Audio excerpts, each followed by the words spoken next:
नमस्कार दर्शकों, आपका एक बार फिर स्वागत है आपके अपने कार्यक्रम अंतरात्मा एक दिव्य शक्ति। जैसा कि आप जानते हैं, हर बार आप इस कार्यक्रम के जरिए एक शख्सियत से मिलते हैं, डॉक्टर जगमोहन सचदेवा जी से, जो एक समाज कल्याण में जुड़े हुए हैं और एक अपनी जो उनकी शक्तियां हैं जिसके द्वारा आप सभी का इलाज कर रहे हैं। डॉक्टर साहब, आपका स्वागत करते हैं इस स्टूडियो। नमस्कार। नमस्कार जी। डॉक्टर साहब, आपसे हम हमेशा एक नई बीमारियों के बारे में जानते आए हैं, उनका बेसिकली उनका इलाज, उनका ट्रीटमेंट कैसे कर सकते हैं, जो समटाइम किसी दूसरी थेरेपी में पॉसिबल नहीं होता है या बहुत ही मुश्किल हो जाता है। तो उसके लिए आपका दर्शकों की तरफ से काफ़ी मेल्स आए हैं, काफ़ी पत्र आए हुए हैं, उन्होंने बहुत शुक्रिया अदा किया है और वो जानना चाहते हैं कि उनको सीखने का क्या प्रोसेस है। अगर चाहना कोई आपकी वेबसाइट वगैरह है जिससे वो जान सकें कि आप क्या क्या कोर्सेज कराते हैं। जी, वेबसाइट हमारी caredelhi.com है, जो आप स्क्रीन पे देख सकते हैं अपने। Okay, www.caredelhi.com caredelhi.com। तो दर्शकों, आप इस वेबसाइट के माध्यम से कोर्सेज इसमें आपने मेंशन किए होंगे कि वो क्या क्या सीख सकते हैं। जी। अच्छा डॉक्टर साहब, एक जो आपकी विद्या है रेकी, इसमें चक्रास का होता है। समटाइम हम देखते हैं कुछ ऐसे फोटोग्राफ्स होते हैं जो पोस्टर्स लगे होते हैं जिसमें एक बंदा बैठा होता है और उसमें वो चक्रास बनाए होते हैं ऊपर तक 7 चक्र। वो क्या होते हैं? अलग अलग कलर्स में होते हैं। जी, बिल्कुल बिल्कुल। ये जो चक्रास होते हैं, ये साधुओं के द्वारा, पहले के ऋषि मुनियों के द्वारा हमारे शरीर के अंदर जो सबसे शक्तिशाली या सबसे ज़्यादा शक्ति प्रदान करने वाले पॉइंट्स कह सकते हैं या प्लेसेस कह सकते हैं। हमारी बॉडी में 72,000 नाड़ियाँ होती हैं। उन नाड़ियों का अलग अलग बॉडी पार्ट्स में ऊर्जा प्रवाह करने का कार्य होता है। तो जो जंक्शन होते हैं मेन 7, उन 72,000 नाड़ियाँ यानी 10,000 नाड़ियाँ एक एक चक्र पर मिलती हैं। जैसे ही आप उससे ट्रीटमेंट करते हैं, वो उससे रिलेटेड 10,000 नाड़ियों को ठीक कर देता है। जरूरी नहीं रेकी का ही इस्तेमाल किया जाए चक्रा को ठीक करने के लिए। रेकी का इस्तेमाल करते हैं, प्राणिक हीलिंग का इस्तेमाल करते हैं, पावर ऑफ ट्रिनिटी का, हिप्नोथेरेपी का, योगा का, तो बहुत सी विधाएं हैं। मेडिटेशन के जरिए आप चक्रास को जागृत कर सकते हैं। इवन प्राणायाम है, वो आजकल चक्रास जागृत करने में कई लोग बहुत इस्तेमाल करते हैं। तो बहुत सी विधाएं हैं। हर चक्रा की अपनी एक अहमियत है, अपनी एक इम्पोर्टेंस है। तो उसमें जैसे कोई भी प्रॉब्लम है, जैसे एग्जाम्पल के तौर पे कई बच्चे हकलाते हैं या हकलाना किसी एक सर्टेन एज में आके शुरू हो जाता है, तो उससे रिलेटेड कौन सा चक्र है? जनरली लोग मानते हैं कि सिर्फ थ्रोट चक्रा, लेकिन हकलाने की प्रॉब्लम उन बच्चों को आती है जिनमें कॉन्फिडेंस की कमी हो।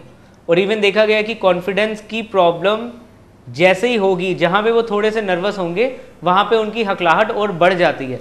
तो होता क्या है कि बड़ों के द्वारा डांटे जाने पर या ऐसा कोई इंसिडेंस होने पर जिस पे बच्चा बहुत डर जाए, तो हार्ट चक्रा कंप्रेस हो जाता है। वहाँ पर जब हीलिंग दी जाती है, उसके हार्ट में दिलेरी बढ़ाई जाती है, तो उनका हकलाना भी ठीक हो जाएगा और उनका कॉन्फिडेंस लेवल भी बढ़ जाएगा, उनके फियर फोबियाज भी उससे घटेंगे।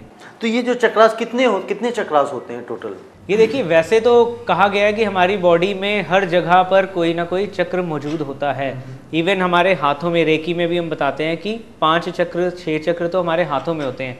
हर उंगली के टिप पर भी होते हैं, पाम में भी होते हैं, अलग अलग जगह पे होते हैं। लेकिन मेजर 7 चक्र हैं। वो जो मेजर 7 चक्र है, जैसे हार्ट चक्र है वो हाथों को सप्लाई कर देता है, जो बेस चक्र है वो टांगों को सप्लाई कर देता है, जो सैक्रल चक्र है वो पूरे जेनाइटल ऑर्गन्स को सप्लाई करता है, जो सोलर प्लेक्सस है पूरे डाइजेस्टिव सिस्टम को देखता है, उसमें लिवर हो, स्प्लीन हो, इवन जिनको डायबिटीज़ हो गई है, पेनक्रियाज की कोई प्रॉब्लम है, इंटेस्टाइन्स में प्रॉब्लम, तो इस तरह करके अलग अलग चक्रा, रेस्पिरेटरी प्रॉब्लम हो या सर्कुलेटरी तो हार्ट चक्रा, वाणी से संबंधी प्रॉब्लम है, कम्युनिकेशन में दिक्कत है तो थ्रोट चक्रा, कोई मेमोरी एनहेंस करना चाहता है, कंसंट्रेशन में दिक्कत है तो थर्ड आई चक्रा, कोई स्पिरिचुअल एनलाइटमेंट चाहता है तो क्राउन चक्रा, इवन कुंडलिनी जागृत करने में भी बेस चक्रा काम करता है। तो अलग अलग चक्रास के अलग अलग कार्य हैं, तो जो जरूरत के हिसाब से हम मतलब उनको एक्टिवेट कर सकते हैं। तो मतलब खुद कर सकते हैं या मतलब किसी से करवाना पड़ता है? ये देखिए, खुद भी अगर आपके पास कोई हीलिंग शक्ति है या कोई गुरु है, गाइडेंस है, तो आप खुद भी कर सकते हैं। अदरवाइज उसके प्रोसेस होता है बहुत सिंपल, वो आप जान सकते हैं और आप अपनी जो भी विश है, रिक्वायरमेंट है वो बताएंगे, तो हम बताएंगे कि किस चक्रा पर ज़्यादा मेडिटेट करना चाहिए। और इवन हमने देखा है कि कई लोग मेडिटेशन के वक्त ज़रूरत से ज़्यादा इस चक्रा पर मेडिटेट करते हैं, तो शुरू में उन्हें कुछ शक्तियाँ महसूस होती हैं, धीरे धीरे वो डिप्रेशन में चले जाते हैं। तो ऐसा कार्य नहीं करना चाहिए कि इम्बैलेंस क्रिएट हो, लोअर चक्रास वीक हो जाते हैं उनके और अपर चक्रास हाई हो जाते हैं, तो वो इम्बैलेंस नहीं क्रिएट करना, देखते हुए चलना चाहिए कि किस चक्र में कमी है, और कैसे उसकी ऊर्जा की पूर्ति की जाए। तो एक्सपर्ट के अंडर में इसे डॉक्टर साहब, एक बार मैंने किसी से सुना था ये कहते हुए कि जो सबसे ऊपर जो टॉप वाला चक्र होता है, अगर वो जागृत हो जाता है तो आप बुद्ध बन जाते हैं, ऐसा कुछ क्या है? मैं जी, इवन देखिए हम लोग ये भी सजेशन देते हैं कि जितने लोग अभी ग्रस्त जीवन जी रहे हैं और वो वैसे अपनी शक्तियों को एनहेंस करके जन कल्याण में लगाना चाहते हैं, तो वो अपनी कुंडलिनी शक्ति को थर्ड आई तक ही लाएं। अगर वो क्राउन तक ले जाएंगे तो उनका संसार से मोह माया बिल्कुल खत्म हो जाएगी और वाकई स्पिरिचुअली एनहेंस्ड हो जाएंगे, वो स्पिरिचुअली एनलाइटेड हो जाएंगे और उनका फिर दुनियादारी से, इन सब चीज़ों से कोई वास्ता नहीं रह जाता। उनका फिर मन होता है कि अकेले बैठकर सिर्फ तप और सिर्फ तप ही करे। डॉक्टर साहब, कॉलर लेते हैं, एक लाइन पे है हमारे साथ। हेलो। हेलो जी, नमस्कार। नमस्कार। मैं राहुल सूरी बोल रहा हूँ फरियाबाद से। हाँ राहुल जी, बताएं। मैं अपनी शक्तियाँ बढ़ाना चाहता हूँ। शक्तियाँ बढ़ाना चाहते हैं जी, जैसे तीसरी आँख खोलना, कुंडलिनी शक्ति जागृत करना। अच्छा। मैंने सीखा हुआ है। अच्छा। और इससे मुझे फायदा भी है। ओके। तो मैं डॉक्टर साहब से जानना चाहता हूँ कि मुझे आगे और क्या करना चाहिए, क्या सीखना चाहिए इसके लिए। डॉक्टर साहब ये बताइए, तो शक्तियाँ जागृत करना चाहते हैं, तीसरा नेत्र खोलना चाहते हैं, तो क्या पॉसिबिलिटी है या ऐसा क्या होता है? जी, जैसे कि ये रेकी विधा को जानते हैं, तो जैसे जैसे थर्ड आई जागृत होती है, कुंडलिनी जागृत होती है, तो हाथों से फ्लो ऑफ एनर्जी बढ़ता है। अच्छा। और इवन कम सेशन में, कम नंबर ऑफ सेशन में आप ज़्यादा से ज़्यादा रिजल्ट पा सकते हैं।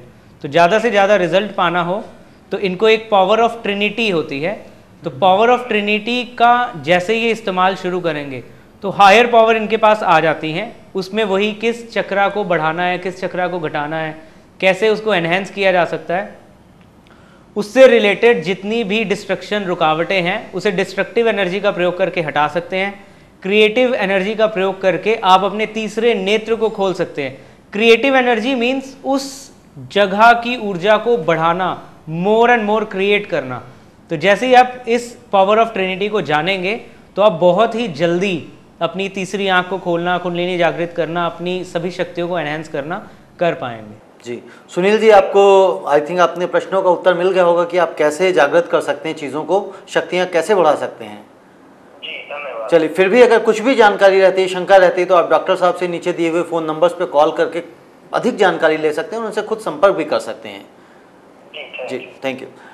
डॉक्टर साहब, एक चीज़ मुझे बताइए, थोड़ा सा मुझे जिज्ञासा हो गई है, जो तीसरी आंख खोलना, ये क्या होता है बेसिकली? मैंने तो कहानियों में या सभी जगह पढ़ा है कि शिव जी तीसरा नेत्र खोल लिया करते थे, उन्हें गुस्सा आ जाया करता था, तो ये क्या वही तीसरा नेत्र है? देखिए, हर एक इंसान की तीसरी आंख होती है, तीसरा नेत्र होता है। ये जो तीसरा नेत्र होता है ये आपको क्लैरोवेंस, क्लैरो ऑडियंस जो कहा जाता है कि जो इंसान अपनी आंखों से नहीं देख सकता ये उससे बियॉन्ड देख सकते हैं। अच्छा। किसी को क्या रोग आने वाला है पहले जान सकते हैं, किससे के साथ क्या घटना होने वाली है उसको जान सकते हैं। इवन जैसे हम लोग एंजल थेरेपी वगैरह कराते हैं, उसमें परियों के द्वारा आप मैसेजेस लेते हैं। तो तीसरी आंख जिनकी ओपन होती है तो वो क्लैरो ऑडियंस भी हो जाते हैं, उनको वो मैसेजेस अपने आप कान में मिलने शुरू हो जाते हैं।